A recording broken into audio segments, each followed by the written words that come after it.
From a defabricated garden shed in Rockland County, New York, USA, this is Stand Up with Pete Dominic. On today's episode, how to upgrade your underwear to 75% more pouch support.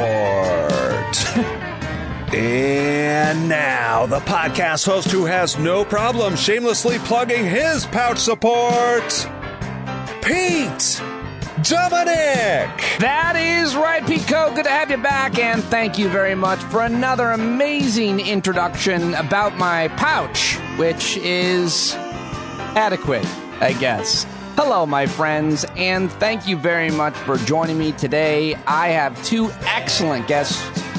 I think you're going to love both of them. I mean, both big, influential, excellent guests. So glad to have booked both Jill Filipovic, who is a writer and author and journalist who writes mostly about women's issues, but so much more about culture, LGBT, and more. I love Jill. She's so super smart. Had a great conversation with her. And then I talked to David Roberts. He might just be the best independent journalist covering the environment and energy and climate that is working today, and he runs the Volts newsletter and podcast. David Roberts, Jill Filipovic, two heavy hitters, two super smart, awesome, very well-spoken, great guests here on the podcast. You are going to love both of them. Thank you very much to everybody listening and subscribing. Just got to say, for those of you that have been subscribing since the beginning, coming up on 3 years in November, you are everything to me and to the show. I cannot do it without your subscription. If you listen and you don't yet subscribe, please consider it, because while the show is technically free, it costs a lot to do. A lot of my time, most of my time. So standupwithpete.com right now. But let's get to it, shall we? My good friend David Campbell down in Australia said, I love that you're not doing the news. I love that you get right to the guests. And so let's do it.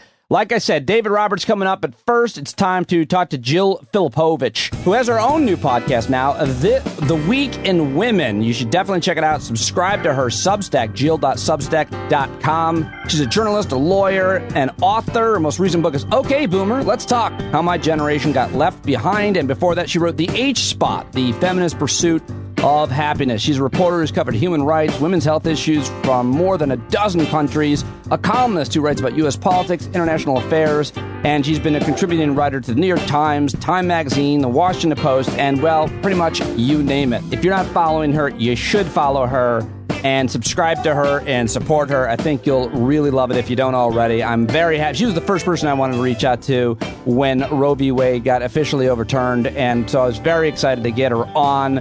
And follow her on Twitter, at Jill Filipovic. It's Filipovic.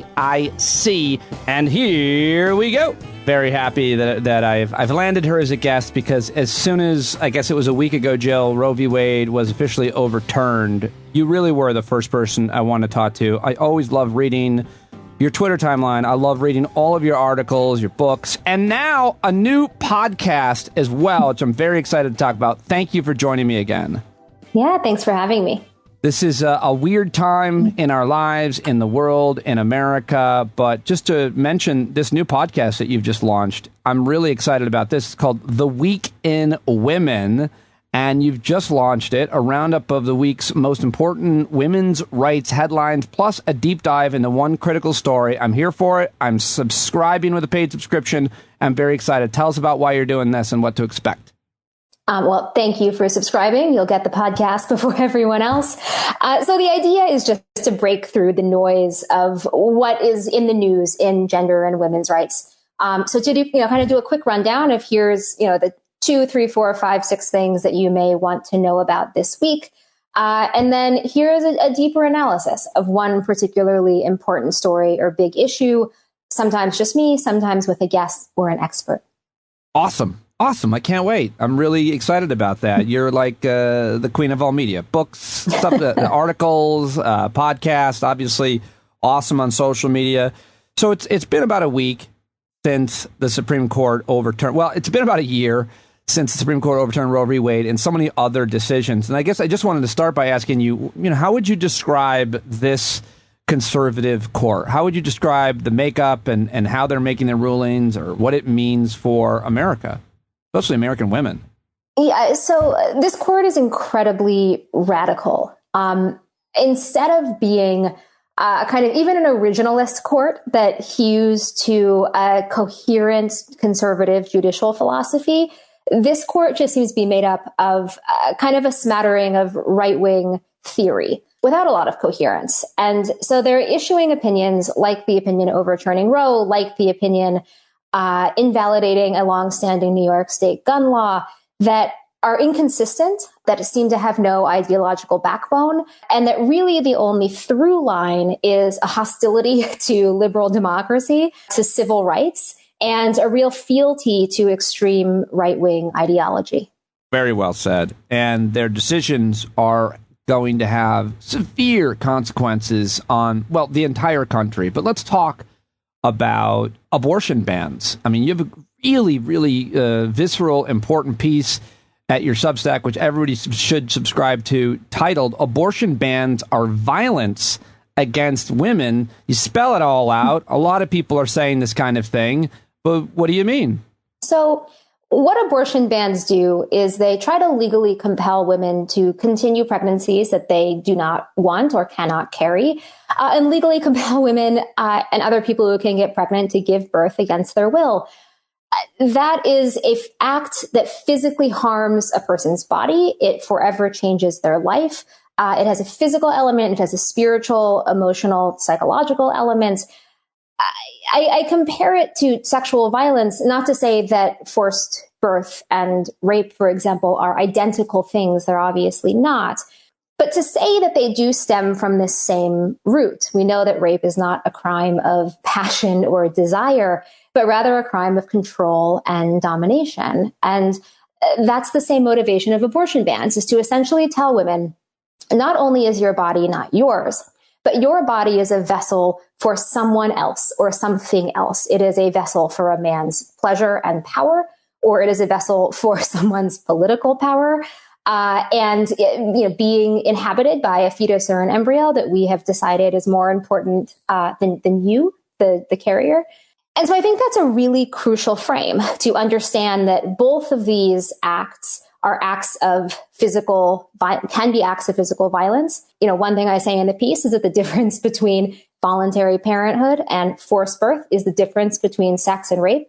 They both take something that can be so beautiful and pleasurable and transformative and one of the most fundamentally human things we do, right? I mean, sex can be connective and incredible and an expression of love or just an expression of like something fun.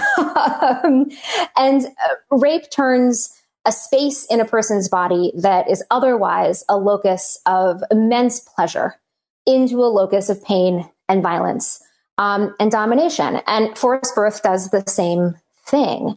I think one thing that feminists, one of the reasons that we press for voluntary parenthood is because we really respect maternity and paternity and what it means to parent.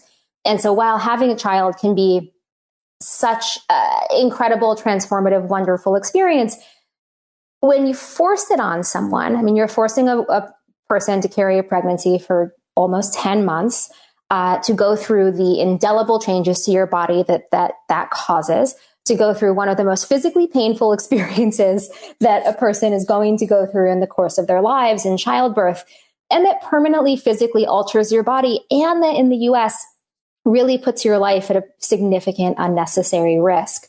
So it is an act of violence to force someone to go through that.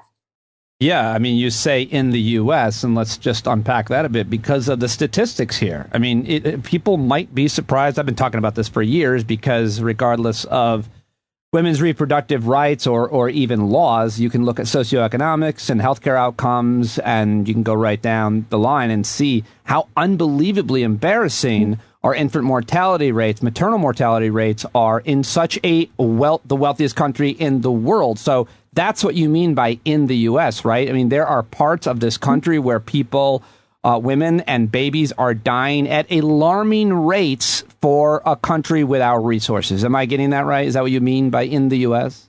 Yes. The U.S. has the highest maternal mortality rate of any country in the industrialized world. When you look at the rates of the number of women who die in pregnancy, in childbirth soon after, the number of children, infants who die in childbirth or soon after, before the age of 1. I mean, these numbers are shocking. And I think it's important to point out that they're particularly high in states that restrict abortion the most. So states with the harshest abortion bans also tend to have the highest rates of both maternal mortality and infant mortality. Those rates are particularly high for Black women. Regardless of education and income, Black women at kind of every level still see higher maternal mortality rates than white women.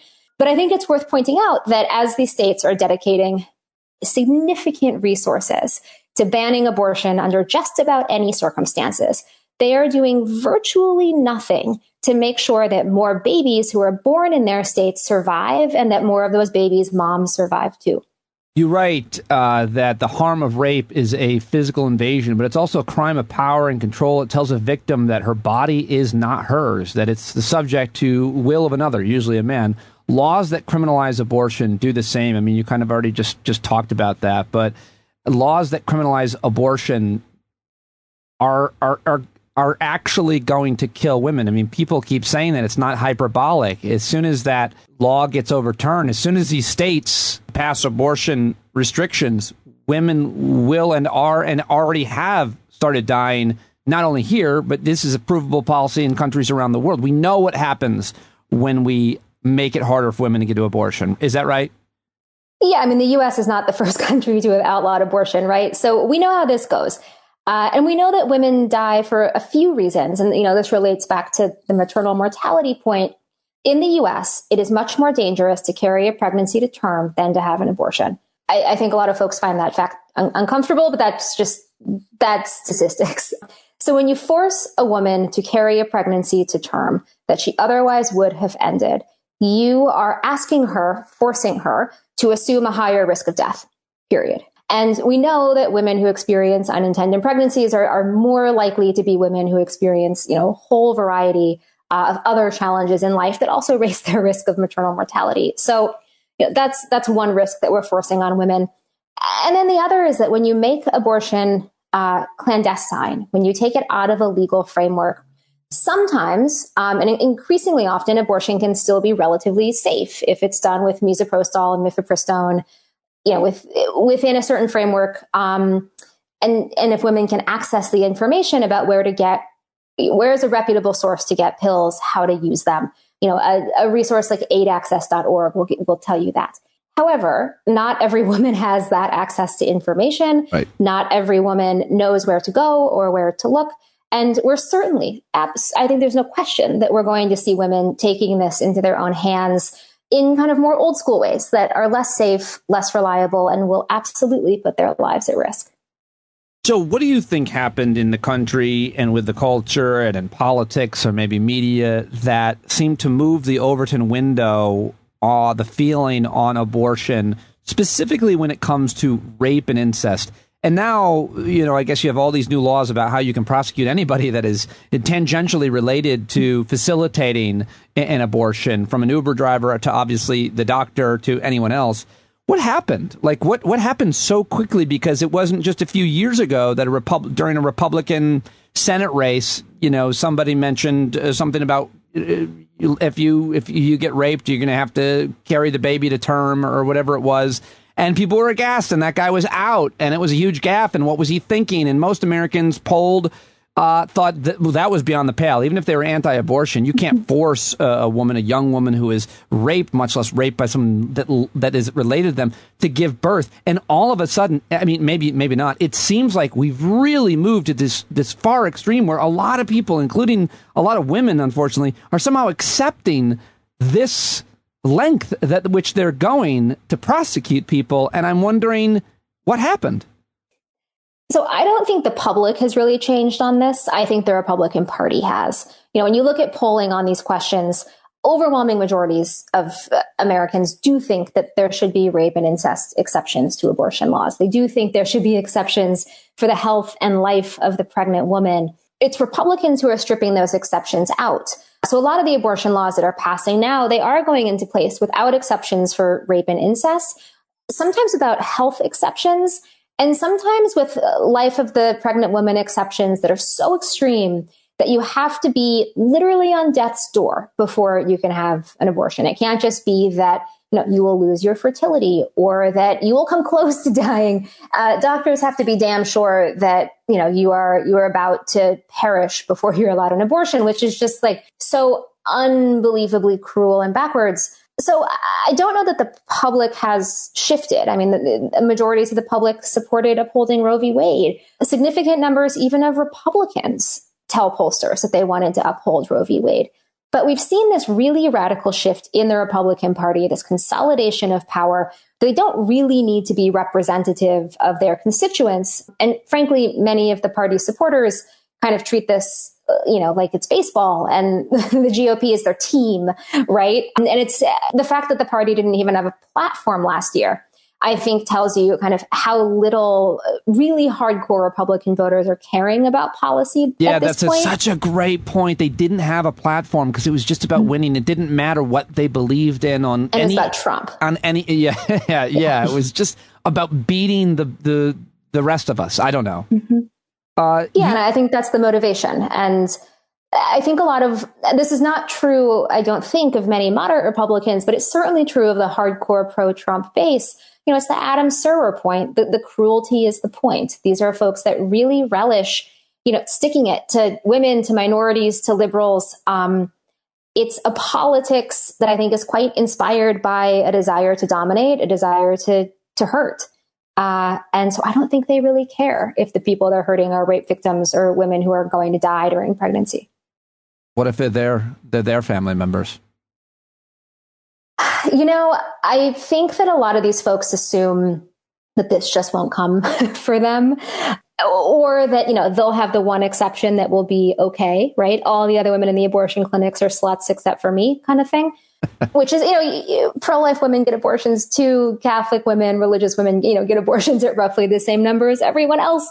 But I think people have a pretty remarkable ability to carve out exceptions for themselves and not extend that circle of empathy to really anyone else. It's true of a lot of issues, I think, so much. It was so true during the health insurance reform debate. I don't want to pay for everybody else's care. And most people not having really actual health issues or having access to their insurance, and so they don't really care until they do.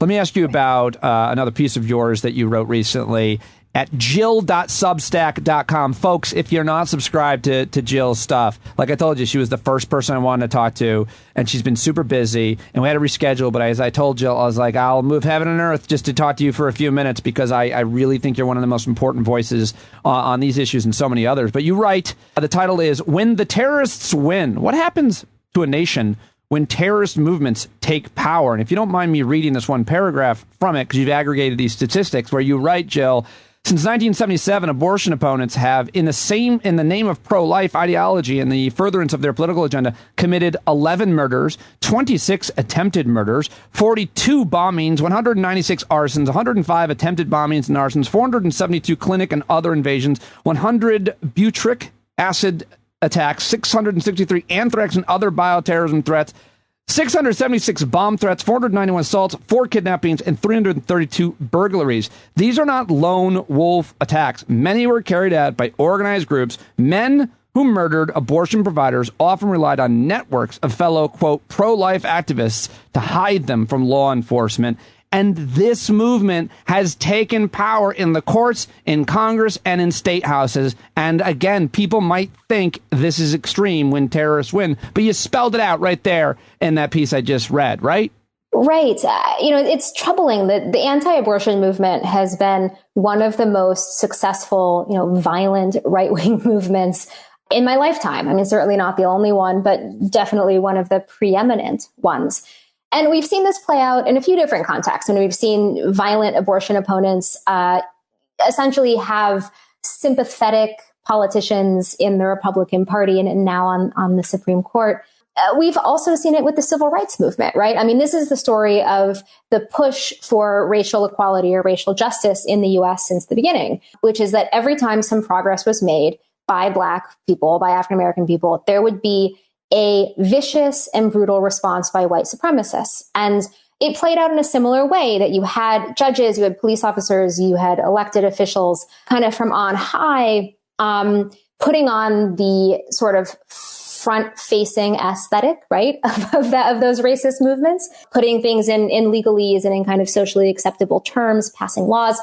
And then you had groups that extracted a cost from minority groups for exercising their civil rights. So whether that was murdering the young men who were signing up Black voters in Mississippi, whether that was targeting successful Black businesses, it was these kind of this focus on individuals exercising their rights as a way to terrorize an entire community. And I don't think we should downplay how successful those white supremacist efforts were. I mean, obviously the civil rights movement has also had tremendous successes, but it's been a push-pull, and that is the truth of U.S. history. And it's been a push-pull because people in power have legitimated the goals of those white supremacists. And you see the same thing with misogynist right-wing movements, with movements against abortion rights.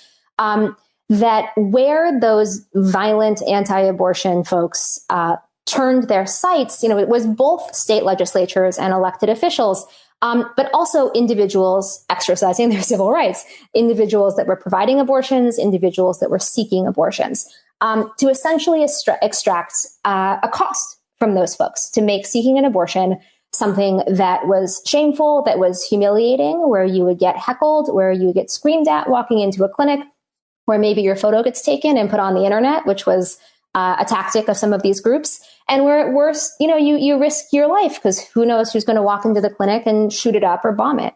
You talk about the backlash of successful movements, the civil rights movement. You could talk about, people point to the election of a Black man. And some people even call it something, I think it's called like white lash. I don't know if you like that term. I always love your tweets and thoughts on language, especially when it's used in media.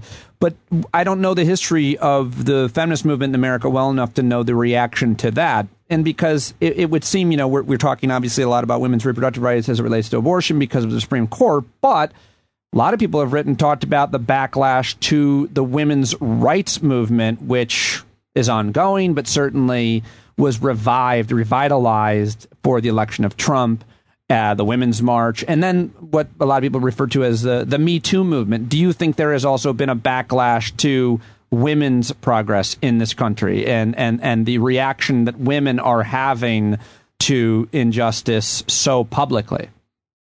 Absolutely. And I think this is a part of that, right? The Supreme Court decision comes right kind of what I hope is the crest of the backlash, but maybe there's still a way to go. I think 2016 was such a tipping point because, I think you did see an uptick in pretty hostile misogyny, primarily on the right, but not totally on the left as well. And the way that I primarily understand the 2016 election was that the idea of a female president following 8 years of a Black president just tipped a lot of racist whites over the edge. And, they kind of couldn't countenance that. And Trump, as this avatar of just kind of like explicit misogyny, explicit racism, really gave a lot of folks permission, created this permission structure to be much more overt about their terrible ideas than perhaps they would have felt comfortable being a few years before. It's not to say that Trump created those ideas, but I think he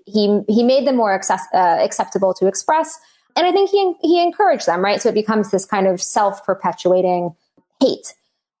And so I think that really started the ball rolling. We see that in the backlash to Me Too. I think we certainly saw it in the Johnny Depp and Amber Heard case, right? Just this outpouring of like, really, no matter how you feel about which one of those people you think was right or wrong, the outpouring of incredible harassment, incredible hostility to Heard was pretty shocking. And, it did seem like, okay, there's something much deeper going on here. And so I think when you add up kind of all of those, the pop culture bits, the political bits, you do see a really significant shift and a huge backlash to women's progress and women's rights. So I want to just talk about media and the way that media has interpreted the court decision, the language that gets used. when you see Jill, I don't know, a CNN segment where they have kind of a both sides of women's reproductive rights and an anti-abortion person and pro-choice women's rights, women's reproductive, I don't know what language you use to describe the sides, but how do you think that the mainstream, the corporate media in general, has been handling this divisive, controversial issue in general, but especially in the last week or, since the draft opinion was leaked, maybe? So I think media has gotten better at covering abortion in the past 10 years or Good. So. Still not great. But there have been improvements. I guess what I would want to see from newsrooms is a recognition of, what is this story about and who do we need? And if you always treat abortion as a divisive political issue in every single story, even if the story is about, say, health, I think you're doing a real disservice to your readers. And you're frankly then putting abortion in a different category of topics than you would put anything else. I mean, in every story about vaccines, right, or vaccine innovation or, whatever, you don't necessarily need an anti-vaccine person that you're quoting about, what they believe is the negative impacts of vaccination. In every story about climate change, you don't necessarily need somebody questioning whether climate change is real. If you're doing a story about, I don't know, sailing your boat around the world, you don't need to find a flat earther to give you, the controversy. Joining us now is Clyde Shipman. He does not believe the earth is round. Yeah, good point. Yeah, sorry. That's the best one. Yeah, there are stories where it makes sense to have views from, various sides of the political debate around abortion. And it makes sense to have that in a story that's about the political debate around abortion. I don't know that it makes sense to have that in stories about the health impacts of banning abortion. Or frankly, quite a few stories about abortion, not as a political issue, but as a healthcare issue or as an economic issue. Okay, so you've been critical. A lot of people have of Democrats and the reaction to this or the run up to it. Conservatives or anti-abortion people are waving the victory flag and, just yelling and screaming, very excited about this. And I mean, they've been organizing for 50 years. They've been telling us what they wanted to do. How have Democrats handled this? Pick a point. But certainly now, what's your criticism for Democrats, for liberals, for people who profess to be pro-choice, pro-women's reproductive rights? So some Democrats, I think, have been really on top of it. I think Elizabeth Warren has been great. Alexandria Ocasio-Cortez has been great. Neither of them is coming up with the perfect magic bullet solution because there isn't one. I don't think any pro-choice advocate thinks that Democrats can wave a magic wand and fix it. I keep seeing people saying save Roe. You're not saving Roe like that. Sorry, that ship has sailed.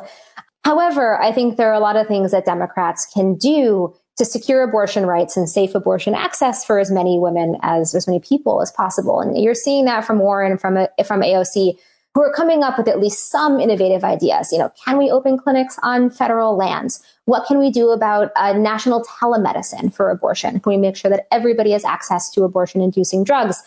Unfortunately, from the very top of the party, from Joe Biden, all you're seeing is kind of mealy-mouthed statements about how he supports a woman's right to choose without actually saying what in the world he's going to do to support a woman's right to choose.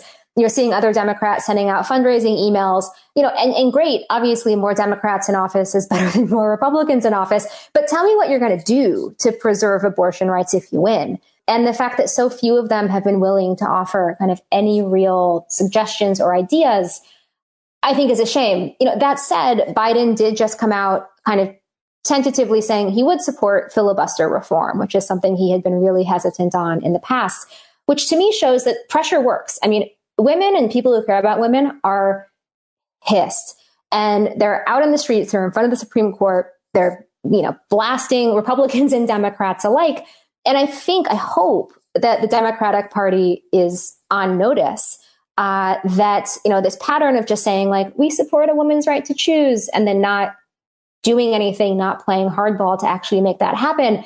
Those days have to be over. And so, I'm quite proud of pro-choice advocates for keeping the pressure on. I think the Biden administration is beginning slowly to respond, but there's a lot more that they need to do. What is your advice or guidance for men who are allies, who are pro-choice, who are advocates, outside of listening and following and talking to other men? I always think that that's the main thing that we can do. Is the standard you walk past is the standard you accept. If guys are believing a thing, saying a thing, doing a thing, obviously parenting is an important thing for men to role model and do everything they can to teach gender equity to their kids. I've tried to do that with our daughters, and I think we've been really successful. But what is your advice for me and other guys who, want to do the right thing and all that we can, because we are the problem to begin with, overwhelmingly, I think it's fair to say, in terms of the making of the laws, the attitudes, the culture. So talking to men is huge. Unfortunately, particularly I think for men who are a little predisposed to being, a touch or a lot sexist, they don't read a lot of authority into women's voices and opinions. And, we do get written off as these kind of emotional, unserious creatures.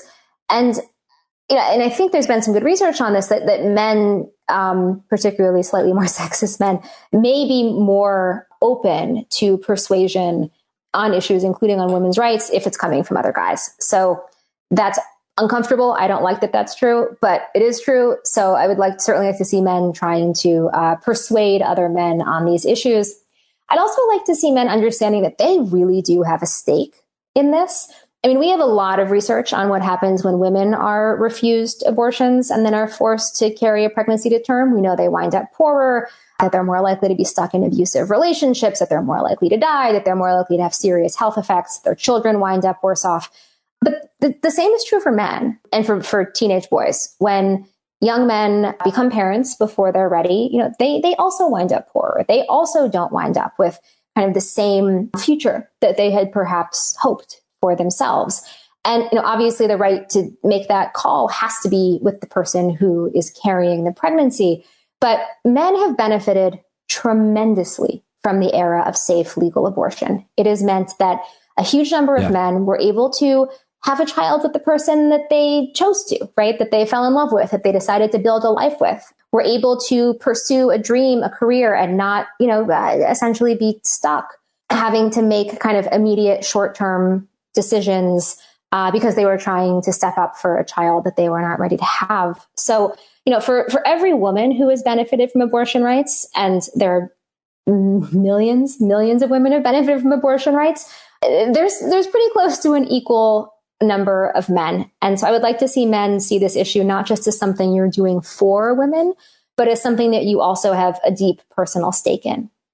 Love it. Finally, Jill, I love that you often work into your work kind of some emotional, some mental, some positive stuff. You're a certified yoga teacher, and you have this really great piece from the day that last Friday when the Supreme Court announced that Roe v. Wade had been overturned. And you talk about a mantra that helps you. You write, "I'm still furious. Today I'm raging and I'm trying to fight off despair. But at some moments I feel like this is all that's left. A puddle of sorrow, a pyre of fury. Rage, certainly, is crucial to movements for human rights and social justice. But so is love." Tell me a little bit about how you handle this emotionally and how you keep going as you write.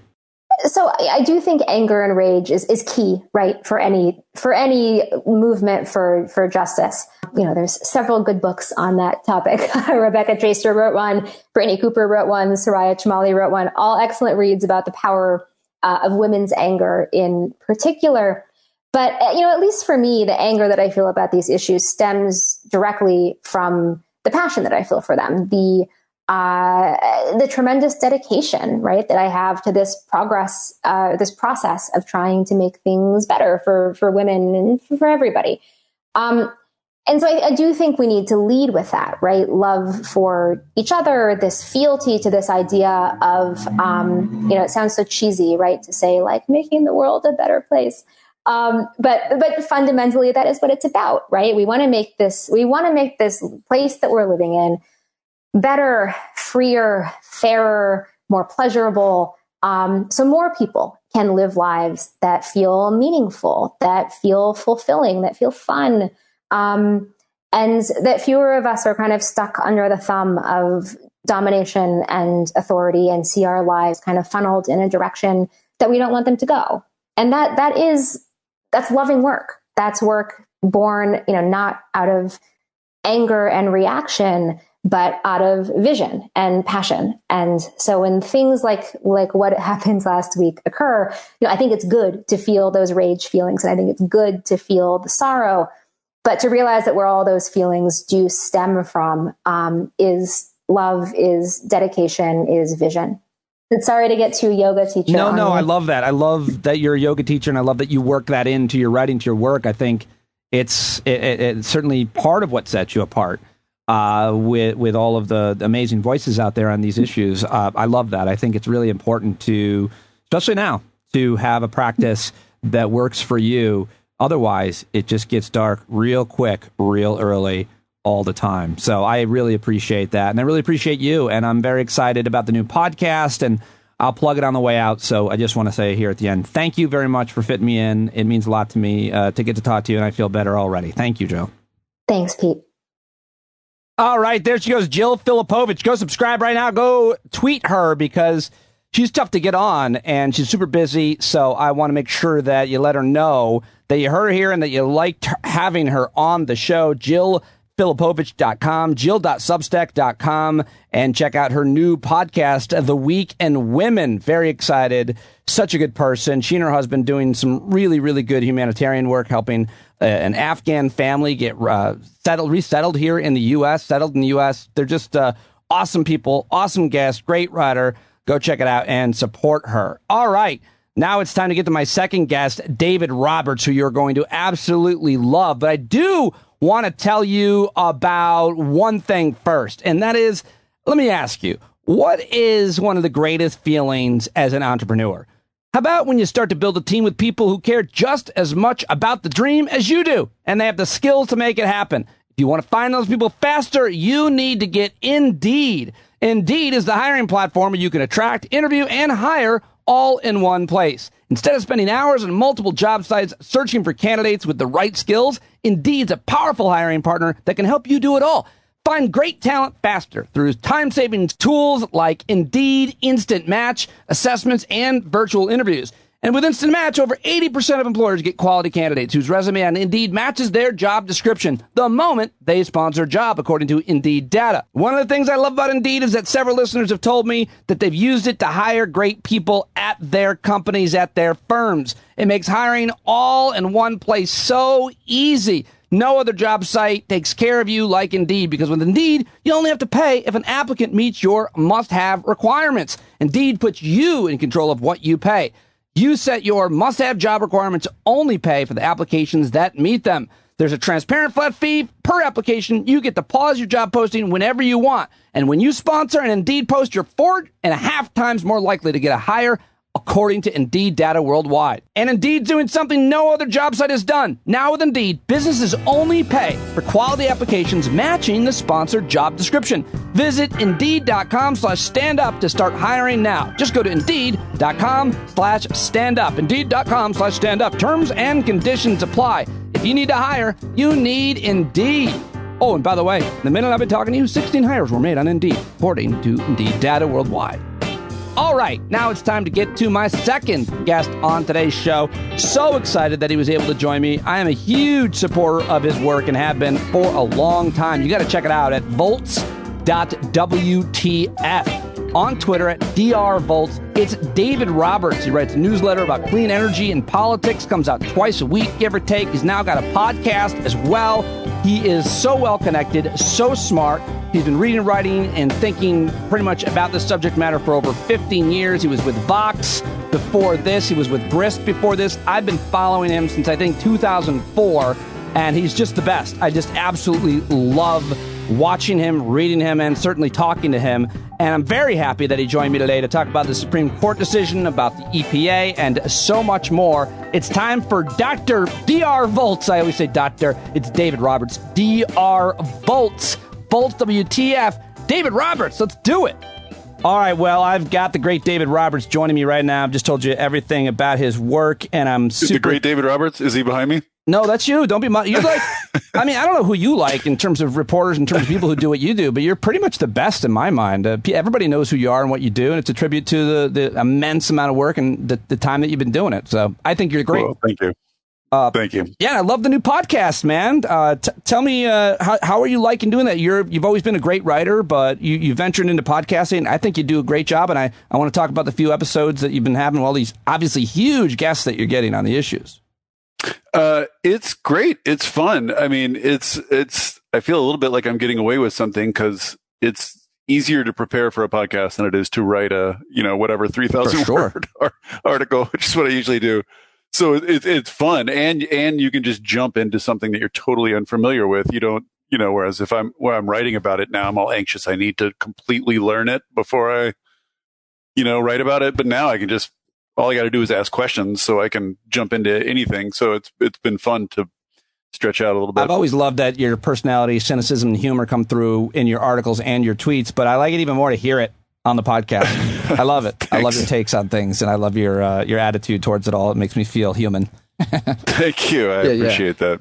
So a bunch of things I wanted to talk to you about, but I wanted to start with this Supreme Court ruling and talk a little bit about that. You've done at least 2 episodes on your show that go deep into it with experts, and I think people have to listen to them to get to all the nuance, because there's so much, because we're really talking about policy as you do and regulations as you do. But tell me about how significant this decision is for the climate and for regulating energy in this country.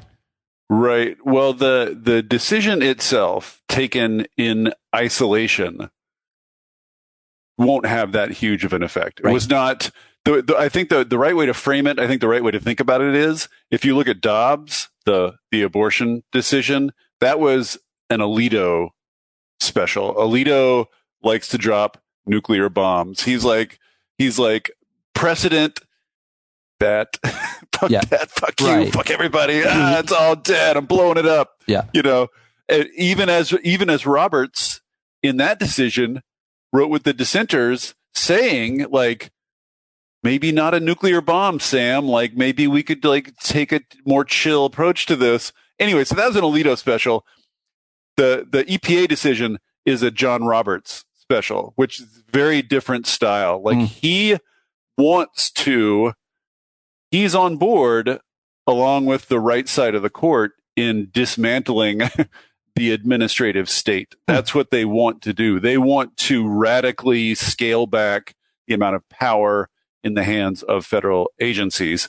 But they're going to do that. They're going to do it the Roberts way, not the Alito way. Not one giant nuclear bomb, but a bunch of sort of semi-technical, not quite explosive, nothing to draw a bunch of attention, just pieces, chunks out of it over time. And this EPA decision is basically the first chunk. So in and of itself, it's not a huge effect or opinion, but it does signal the start of what I think is going to be a process of taking the administrative state apart piece by piece. I've been hearing that forever. I think I know what it means. I used to hear my good friend Steve Bannon say it all the time when he hosted the show before mine at SiriusXM. David, I don't know if you knew, we were very close at one point. I mean, seriously, literally physically close every single day. And a lot of people ask me what he smells like, and I must confess, he smells good. He smells like the truth. Really? He doesn't look like he smells good, but no, he doesn't look like it. He looks like he smells like a crustacean, but what he does smell like is Dracar Noir. But I don't want to digress. The point is, he always talked about the administrative state. What do you mean when you say it in reference to energy policy, in terms of deconstructing the administration state when it comes to energy policy, energy regulation, climate? Yeah, I mean, well, you just think about the EPA. If people know, it's a good example. The EPA is staffed by thousands and thousands of people, most of whom you know nothing about and never hear about, who are just off studying things, putting together expert information. And there have been these programs built based on previous legislation, like the Clean Air Act. They've built whole agencies to sort of monitor performance and measure performance. There's just a lot of expertise and knowledge in the agency itself. There's a machine there. An EPA is a big machine that implements and enforces these environmental laws, and has built itself quite a bit of power and some autonomy. And this is the whole question that the conservatives are going after. The idea is, and this was the part of Roberts' decision that I think was sort of signaled bigger things to come, is Roberts, it was going on and on about what he calls the major questions doctrine. Yeah. And the idea here is if Congress wanted EPA to do something really dramatic, really big, like regulating greenhouse gases, which come from every part of the economy, it needs to say so specifically. It needs to say, regulate greenhouse gases in the following way. What EPA can't do is somehow derive the authority to regulate greenhouse gases from vague statutory language that's like 20 or 30 years old that's in the Clean Air Act. This is John Roberts' take. He's like, agencies are taking upon themselves major powers based on ambiguous language in the statute. So if Congress wants agencies to do major things, it needs to specify and say so. You've deconstructed on your show and in your writing why that's a stupid fucking take. Yeah, it's a stupid fucking take. Well, for a bunch of reasons. But Matt, did you think it helps, David? Because I guess I've been given the context from your work and others to talk at all about, I know you mentioned this, kind of previous Supreme Court decisions dealing with pollution, the Clean Water Act, of course, because this decision contradicts some previous stuff, as do all of their June decisions potentially. Well, this one's more complicated than, like I said, like the abortion decision just flat out reverses previous. Yeah, but previous decisions on as they relate to energy and pollution. Yeah, so it doesn't actually, like, one of the worries was, there's a previous case, Massachusetts versus EPA, in which the previous Supreme Court said EPA can treat greenhouse gases as pollutants under the Clean Air Act. So it can use the Clean Air Act to regulate greenhouse gases. There was a lot of worry among the climate community that the court was going to nuke that, just reverse that entirely. It didn't. It left that intact. So the EPA still has authority to regulate greenhouse gases. It even still has authority to regulate greenhouse gases from existing power plants, which was the subject of the whole the lawsuit. There's just this sort of narrow question of how it regulates greenhouse gases from power plants. And it's just basically going in and saying, you can't do it this way, which was the way proposed in Obama's Clean Power Plan. You have to do it some other way. Right. So it's pretty narrow. It leaves most of the basic machinery of EPA authority intact. So it's not the nuclear bomb, like I said, the nuclear bomb that people thought it was going to be. But that said, you might be asking yourself, well, what is a major question, John Roberts? Like, right, okay, yeah. EPA authority over CO2, is that major? And if so, how can we tell? Like, what's the measurement or metric, right, or standard by which we're judging what's a major versus a minor question?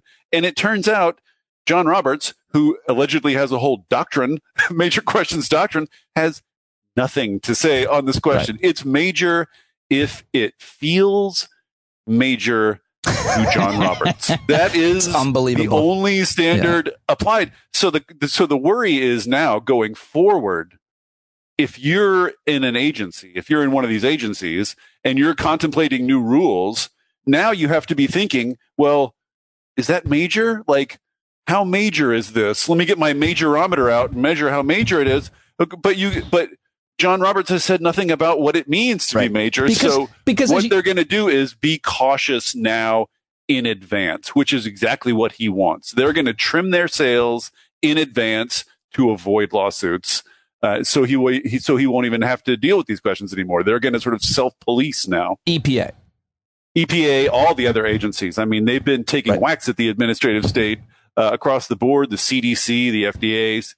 They want to take away a lot of the power that is now in the hands of the agencies and return it to Congress, because they've rendered Congress utterly useless. So if all questions have to go through Congress, nothing happens and nothing gets done, which is, of course, their longer term agenda.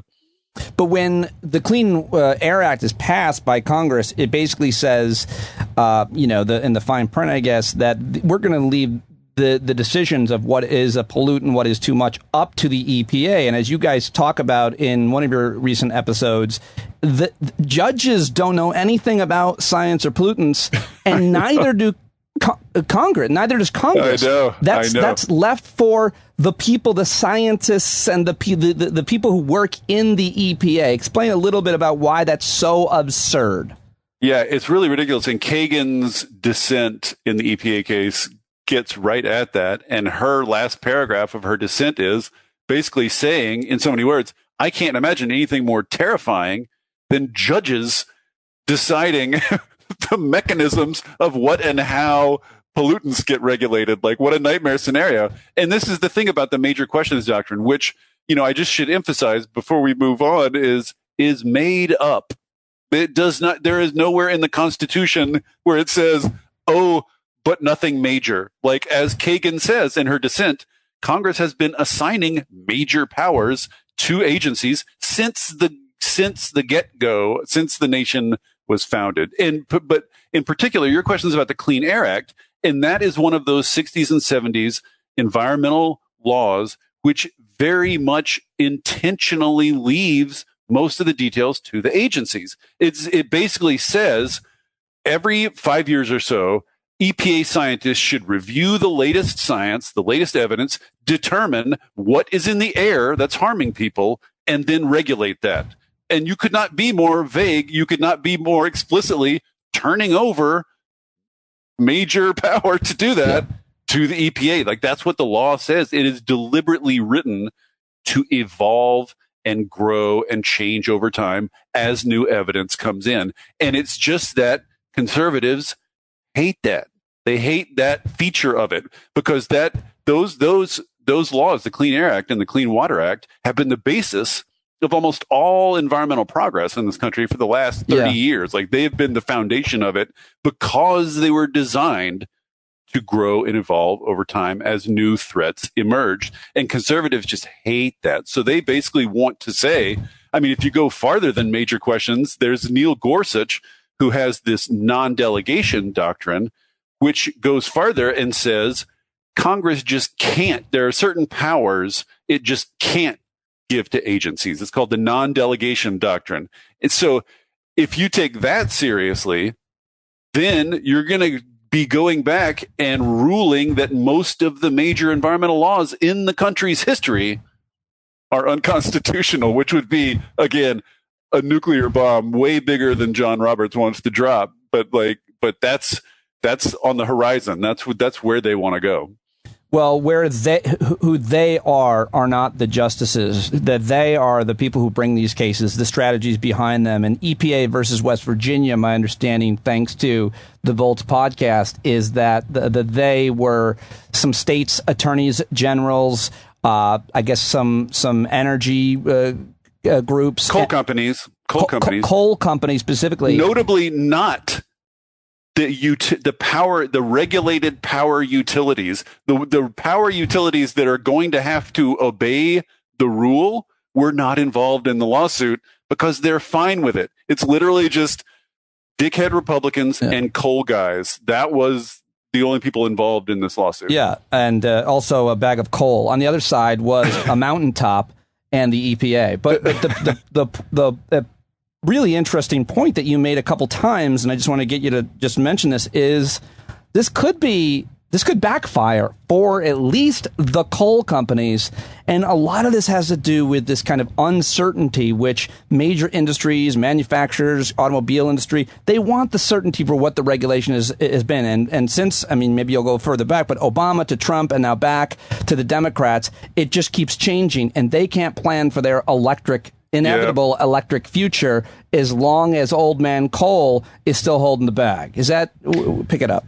Yeah, it's hilarious when conservatives say that they value regulatory certainty. They say this a lot. They say industry needs clear rules that they can follow, and they can't be changing all the time. And yet they've spent the last 20 years. Honestly, they've spent every second since the Clean Air Act passed in the 60s and 70s lawsuiting the hell out of everything, such as to maximize the amount of uncertainty involved. And now this ruling, now you have John Roberts coming in and saying, you can do this, but not this, just nothing major. And now it's like, what the heck does that mean? Like, he's maximized regulatory uncertainty. And now, companies are like, we have no idea what regulations will be in place 3 years from now, 4 years from now. And if you think about it, even if Biden's EPA takes all this in, makes a rule that can stand up to court challenge, then what if Trump wins and then boom, his EPA throws it out and then boom, there's more lawsuits. So it's just becoming absurdly chaotic. But the thing is, as all that's happening in the background, the market is churning away and coal is losing, and renewables are winning. So a lot of this is kind of like silly rear view mirror stuff. I mean, if you think about it, the Clean Power Plan, the subject of of this lawsuit, which John Roberts says is major, the targets of the Clean Power Plan were met without the Clean Power Plan ever passing or going into effect. In other words, the natural evolution of the market met those targets. I never knew that. I don't think I knew what you just said, that happened.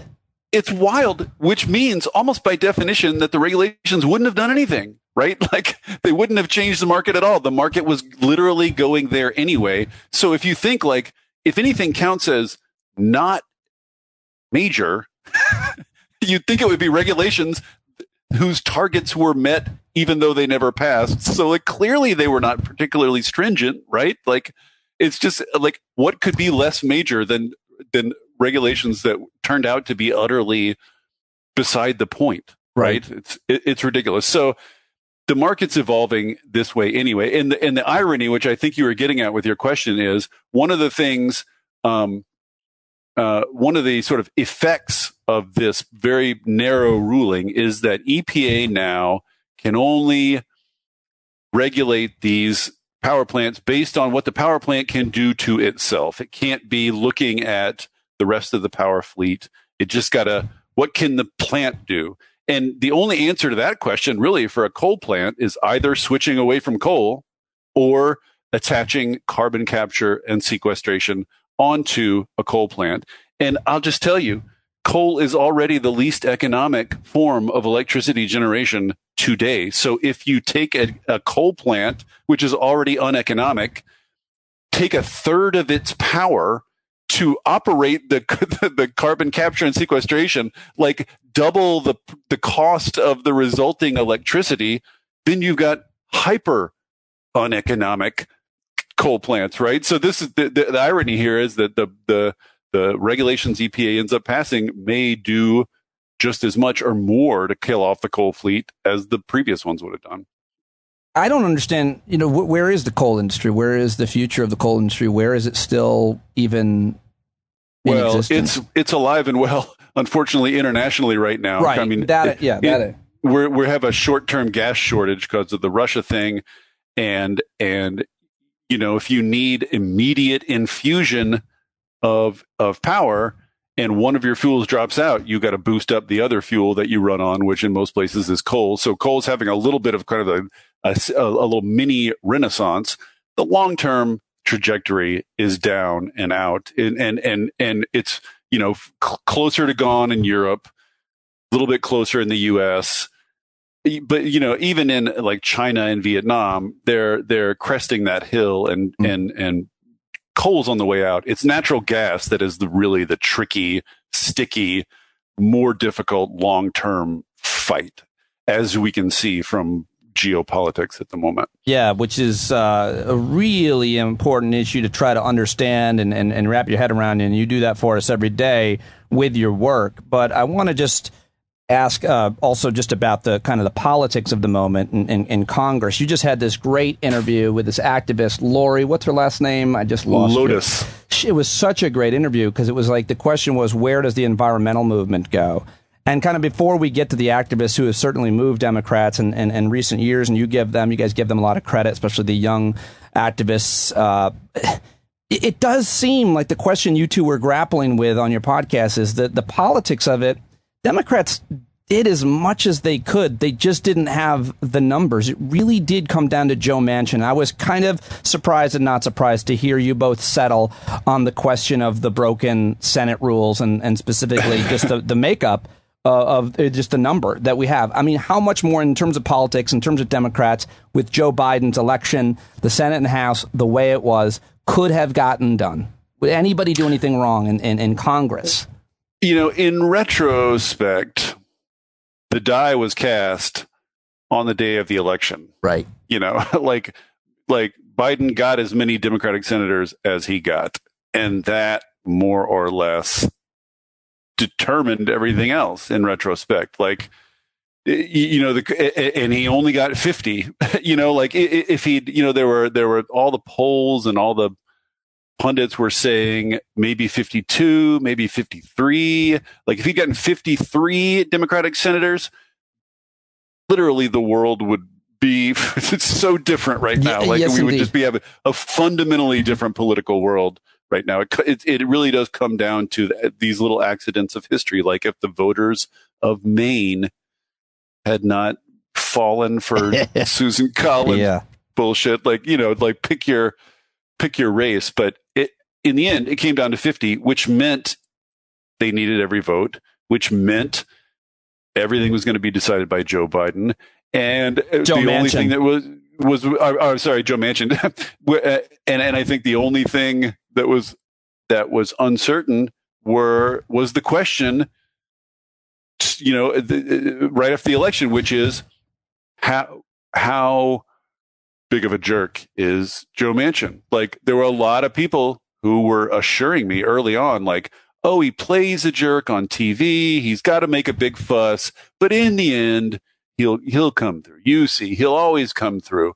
But instead, he decided to be the maximal dick, like absolutely the most dick. That almost everybody got it wrong. You got it right. Yeah, I mean, I underestimated how just selfish he would be, and basically how willing he would be to humiliate his party, and specifically to humiliate Joe Biden. Yeah, like yes, several times now, Joe Biden's gone out to the public and to members of Congress and said, "I can get Joe Manchin. We can do this. Yep. You don't worry. I've got it." And then Joe Manchin just leaves him hanging out in the most dragged out, humiliating, sort of deliberate way possible. Like, but Manchin easily could have just said no to any and all of this right from the bat. Instead, he embarrassed him. But instead, we get a year of torturous, making Democrats looking weak and divided and just silly. And he just keeps stiff arming them over and over again. Like, he made the whole process as politically damaging as it conceivably could have been. And we still haven't gotten anything out of it. Well, I'm asking specifically, I should have said, in terms of there being any big climate legislation, but he made them, you also pointed this out, he made the process as difficult, as dragged out, as embarrassing to Joe Biden. But as you point out, his numbers went up. It was good politics for a senator from a very narrow, self-interested perspective. If all you care about is your performance in the next election. Yeah. So that was always the question with Manchin. I think, honestly, what changed with Manchin, because he pivoted and got notably dickier about halfway through this process. My lay guess about why that happened is the question is whether he's going to run again or not. And I think what happened was he decided about midway through this process, yes, I'm going to run again, which means the way to boost my numbers in my red state is to humiliate my party over and over again. If he had decided, I'm not going to run again, this is it for me, this is the capstone, the end of my career, maybe he would have had more legacy on the mind or more big accomplishments on the mind. But instead, he just went narrow, poll-driven, just utterly selfish, and was in a position to stiff arm the entire rest of the party. And that's kind of the story. And in retrospect, as I said to Lori, and she, sort of said also, it's just not clear what the climate movement ever I mean, once the election was what it was, it's not clear what they really could have done. It's not clear that they ever had any leverage over Manchin. I mean, Biden couldn't find any. Schumer couldn't find any. You know, I know there's lots of like amateur pundits on Twitter who are absolutely convinced that Schumer had all these things he could have done, and Biden had all these things he could have done that they were too cowardly to do. And maybe so, but there's certainly nothing that left activists could have done, because Manchin loves nothing more than being attacked by left activists. They talked. A lot of pundits talked about the kind of the fancies of the past of having leverage and arm twisting and embarrassing, and I just did not see that in this media atmosphere, in this political atmosphere. I didn't see that with a senator from West Virginia with this makeup who was holding all the cards and all the power. And I think you said it so eloquently. Only became dickier, I think, is the exact thing that we saw from this guy. So, I mean, all it took was Biden mentioning his name once in a press release, and he got his ass on his shoulders and almost blew the whole process up. Like, imagine if Biden had done anything actually aggressive. When the most popular mantra printed on T-shirts across the country is "fuck Joe Biden," under the guise of "let's go Brandon," I saw a guy come in with his kid to the restaurant there today wearing that T-shirt. I was just like, we've fallen so far. But I mean, when that's printed on a T-shirt, it's like, of course, that's the politics that we're in now, is be as big of an asshole as you can to an otherwise pretty nice guy, Joe Biden. Like, it's such a weird thing. Well, Joe Manchin, but from all accounts, previously has, you know, he hates the squad and he hates most of the left of his party. He hates most of his party, I think. But he, by all reports, was quite personally fond of Joe Biden, which makes it more mysterious to me that he has just kicked sand in Biden's face just could not humiliate the guy more publicly and repeatedly. I mean, I don't know what's going on, what the dynamic is, but it was worse than anybody anticipated. I think it is exactly what you think it is. I think it's right there on the surface. I think we don't even need to, he drives a fucking Maserati and lives on a houseboat, and his daughter and all that. Anyway, where is the activist movement right now? I mean, you've got the divestment movement and the financial industry and banks and so on, but where does that leave activists? Today they shut down traffic and the Beltway. I personally think those things backfire, but I don't know. I mean, I'm not sure what's effective and where the climate movement is right now. And obviously it matters where it is internationally most of all, I suppose. Yeah, I mean, it's right now it's just bummed. I mean, right now, I think it's just right now. A lot of it is just, please, love of God, get something out of reconciliation. Let the Build Back Better not dry up into literally nothing. Please let how long do you have for that? Come out of the ass end of this process, please. But how many weeks left do you have? I know, literally like 1 or 2. Like we're literally in the end game here. And I'm hearing that there's process. I'm hearing that like people are committed, and there's definitely something happening. The energy parts now Manchin has put a total cap on the energy spending, which you recall used to be $555 billion. Now he's got a $300 billion cap on it. Really, the most fun part of this process is Manchin just pulling numbers right out of his ass and saying, "Oh, this is how much this should be the absolute most." And it makes no sense. There's no justification. There's no reasoning involved. There's no economic or other reasoning given to support any of these numbers. And then 2 weeks later, it's a different number. I'm just like, oh, what feels like too much to Joe Manchin today? And now it's $300 billion, I guess. And where would that kind of money go? Where would that be? This is a legislation that could pass, and that money would be invested into what? We don't really know, I guess. Well, but what's likely? Don't super know yet, because it's all behind the scenes. Right. In the original bill, there were $555 billion of tax credits, which were going to all sorts of things across the clean energy space. Really, for everything else that sucks and is horrible, $555 billion worth of tax credits to the clean energy world would have been transformational, would have been absolutely awesome. I mean, still would be awesome if they can pull some of it out. So originally it was going, across the board to solar and wind, to hydrogen, to advanced nuclear, just like you name it. Like there was just going to be a huge infusion into the space.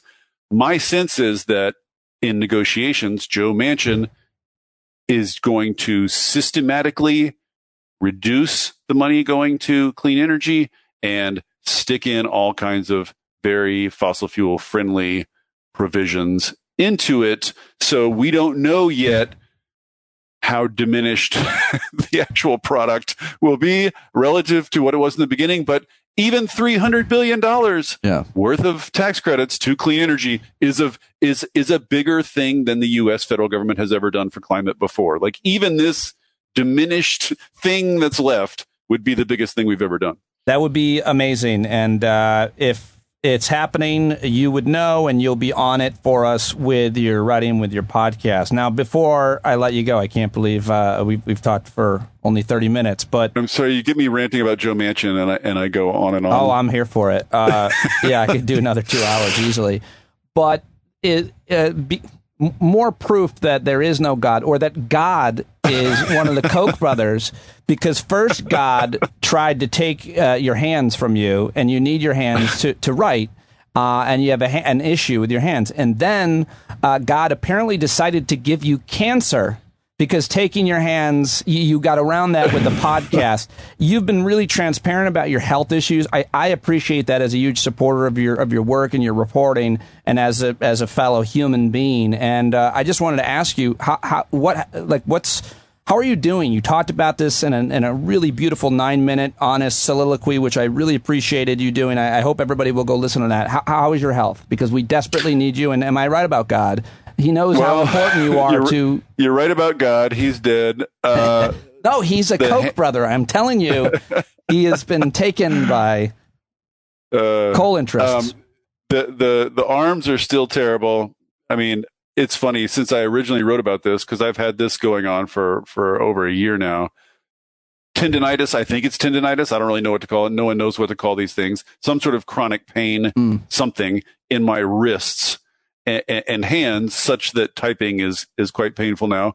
One thing I learned when I originally wrote about that is lots of people experience chronic pain, and there's lots of different versions of it. Yep. Lots of different prescriptions, lots of different folk wisdom. Yeah. Western science doesn't know shit about it. Like, Western science is terrible on the subject of chronic pain. Yeah, that's what you find. The more you dig in, nobody knows anything. So that's still going on. Then there's there's a tumor in my right kidney, which was quite alarming to begin with, but turns out not to be as alarming as it could be, since the biopsy showed it is low grade, so it's not nasty and growing quickly. And I had genetic tests. They show that I don't have any sort of syndrome, which would make this likely to recur or anything like that. So really, it's just a benign, albeit large, tumor in my right kidney that's got to go. So my right kidney is going to go. So my right kidney is being taken out in 10 days, I think. Wow. Which, again, as I said in my post, in the hellscape of cancers, I lucked out, right? This is like losing a kidney is not a small thing, but thousands and thousands of people donate or give kidneys all the time and live with one kidney all the time, live long and happy lives. I heard from many people who say, oh, I'm 85 now. I got my kidney out when I was 20 or whatever. Oh, wow. So living with one kidney is in the spectrum of these things, pretty easy way out. So if everything goes well, that will be sort of like the best cancer story you could have. And then, as long as I'm whining about my trials and travails on your podcast, because of the cancer diagnosis, we had to cancel our grandiose 3-week Italian vacation that we were going to take to celebrate my son graduating from high school, leaving for college in September. Just a last blowout of all of us together. We feel, as I'm sure all Americans feel, like we've been trapped in our house for like 2+ years now. We were so excited to get out. We had it all planned. All the plane tickets were bought, train tickets, accommodations, you name it. Anyway, that got nuked. And then on the day we were supposed to leave for Italy, we found out we all had COVID. So all 4 of us slogged through the 10 days of COVID instead of being in Italy.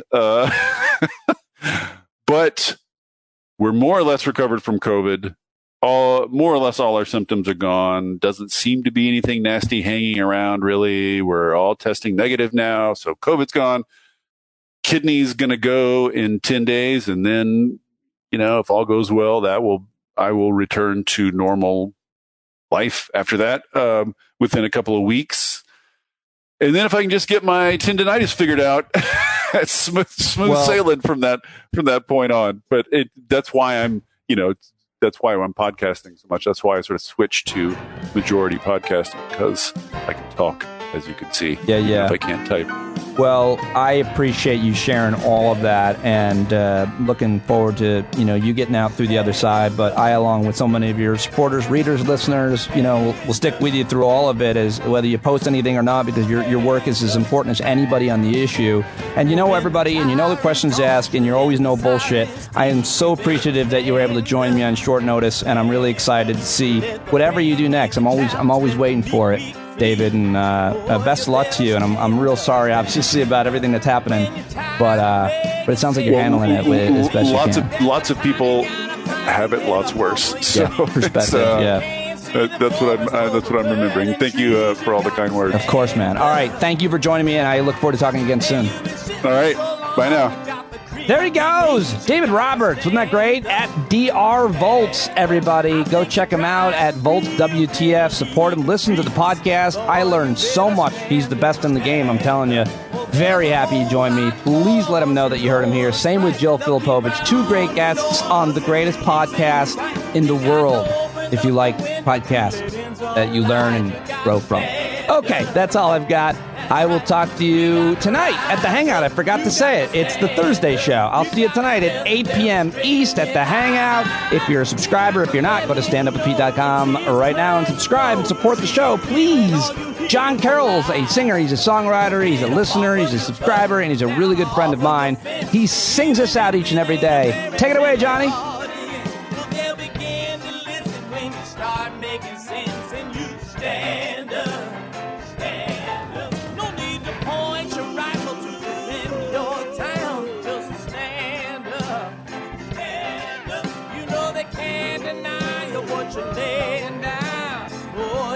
Stand up, show your face of every color, yellow, black, red, and brown. She's the place where every lost child will finally be found. There's only one thing to do before we stand our ground, and that's stand up, stand up. Well, the founding fathers saw a land for all. They had to stand up, they had to stand up. They had a keen imagination for a crystal ball, drawing all the plans of stand up. But all they had to go on was the time they were in, with other causes for laws, and since they weren't even sin, they knew that change was gonna come before the change could begin. They had to stand up.